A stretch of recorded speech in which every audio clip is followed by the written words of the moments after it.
Desiree with Swerve Radio. I'm filling in for Marta Harris, and this is Gabi Light. And we're here with Fresh Kid Ice from 2 Live Crew. Yes. Right on. So, okay, great. So, first question. So, why now? Can you tell us more about what brought you guys back together? What brought Mark and myself back together was basically the fans. You know, they wanted more from us and so forth. And we started touring and so forth. You know, we had great responses at the show and so forth. So we decided to do some more music. So right now we're in the studio working on new music. So your current lineup, we're saying now yourself and Brother Marquis. Yeah. And do you feel comfortable talking about, I'll just bring up your split back in 1992? Around that time. Basically, it was a disagreement between the group over business. You know, when the group originally, we came together, we did everything together and so forth. And when the label had its distribution deal with a major distribution company, it didn't even out. So that was one of the main things. So was one. Yeah, exactly. Right on. So let's get to the more fun topics. So tell us more about your music. We call it party music? Yeah, it's always party music because people know 2 Live Crew is like the #1 party group of all time. Yeah. You know what I'm saying? So, yes, #1 party. Yes, we do. So, you know, when you want your party started, who you call? 2 Live Crew. So. Right on. Very cool. So can you tell us more about your new album?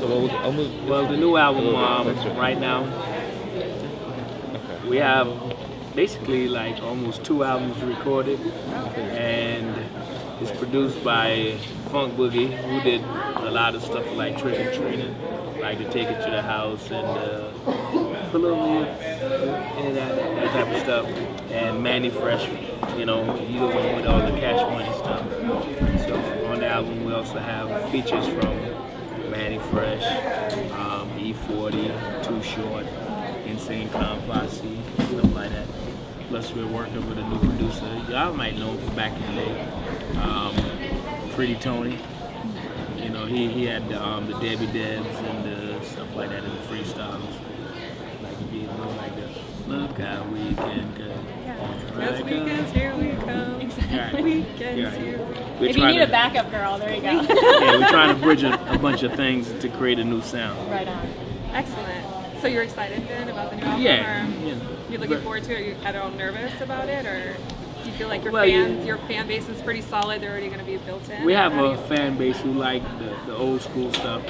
But what we want to, like 2 Live Crew, we were always like originators and ahead of the game. You were, for sure. So what we want to do now is get back to where we were and take it beyond that, you know, and show them that the old man can still do something.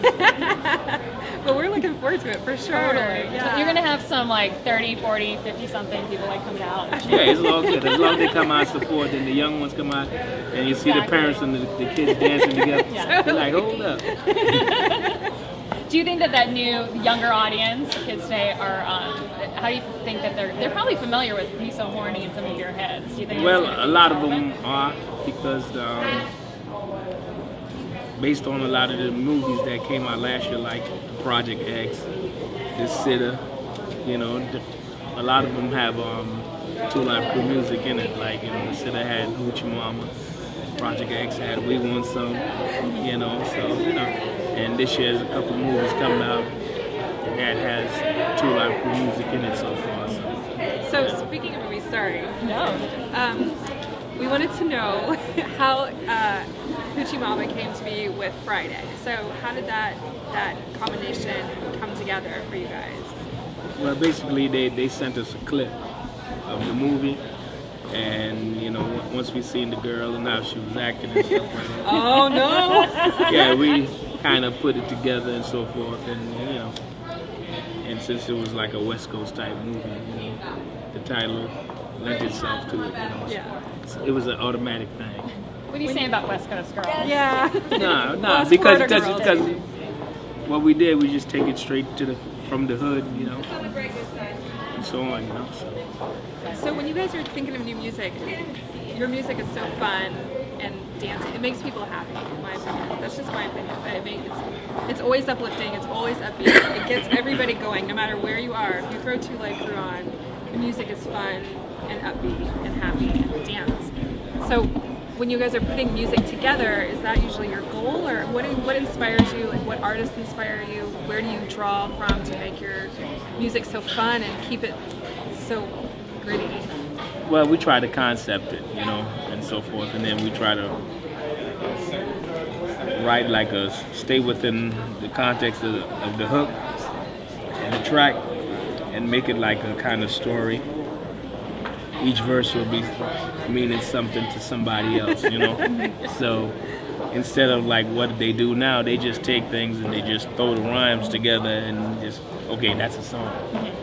And that's why, you know, like Two Live Crew music, you know, goes over generations, while a lot of these new songs, they're in like for 3 to 6 months and they're out, and you'll never remember them again. So, Yeah, exactly. so you know, the good thing is, you know, when you hear a song, you want it to take you back to a certain time of your life and certain place where you can, you know, like, I remember that song. I was doing this at this. How can we not? Exactly. How can we not remember this song? Fond They memories. make us so happy. X-rated, R-rated. Exactly, locker room talk. Exactly. Well, Girl, even more than that, I mean, we were discussing, I was telling you, you know, we, as young kids, would have your music on in the background. I mean, you had these, like, middle-class white kids getting down to your music. Still, It's so, today. And it makes it so nostalgic for us. So I feel like, do you think that your music has sort of a, what I'm looking for, like it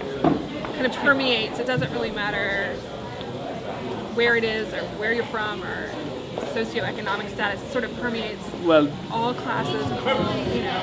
That's what I think music is supposed to do. It's supposed to cross all barriers, all boundaries, and, you know, be for everybody. You know what I'm saying? So it brings everybody together in a way, and, you know, it takes you away from your problems for at least a day or two, you know? do you listen? What else do you listen to? Like, do you listen to country or? I listen to everything. You know, a song is a song. As long as it's a good song, I like it. I like it. Who has influenced you? What music did you listen to when you were a kid? Made you want to become a performer? I listen to a lot of reggae because I was born in Trinidad, so, and then raised in Brooklyn. So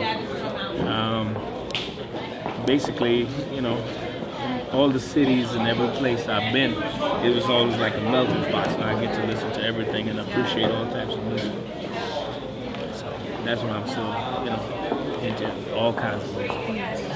So, you know, like, given the number, all that you guys have been through, right? Even with the Supreme Court, all the overruling, you know, overturning the obscenity ruling.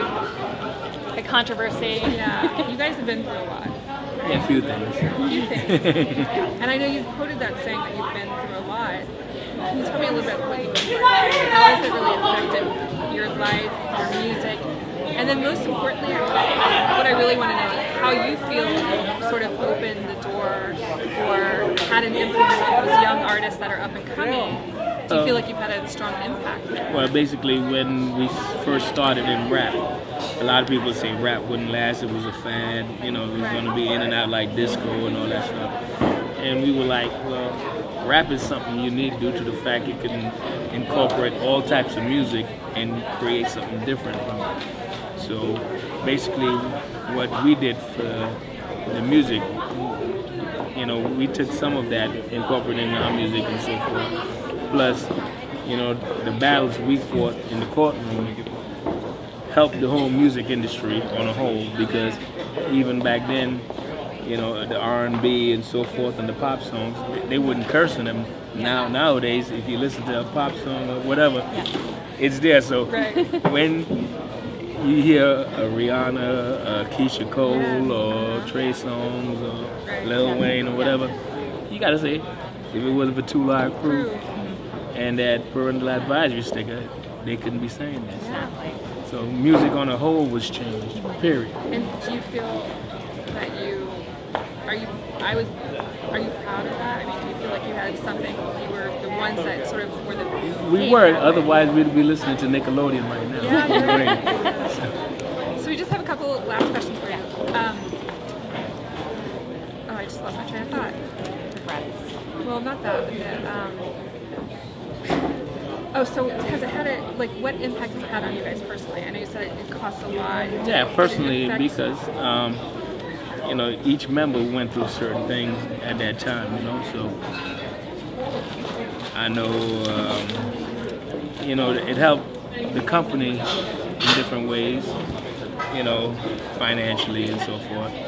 And a lot of us, some of us in the group felt that, it should have been more about the music and instead of the individuals and so forth, and so on. But it was a good thing, and we were in the right place at the right time to take that fight on, because we weren't sure if anybody else would have, or if they would have tucked their tail and ran, Yo, check it out. It's Fresh Kid Ice of the 2 Live crew. And you're checking out Swerve Radio, all right? See the eye candy? Yeah.